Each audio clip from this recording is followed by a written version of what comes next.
Could you mar a tattoo? What's the matter with you, buddy? Is there something wrong with you?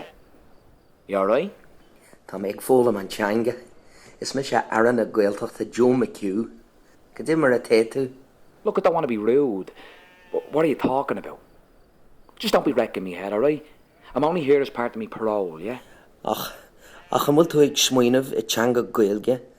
Tá me dollar Ashter changa. Tar lummer Ashter. Look, be a pal, would you? And shut your bleeding mouth, yeah? I don't have the time for this shit right now, alright? Do you understand, yeah? Good man. Dole me fuckle nua in you. Fuckle eintach.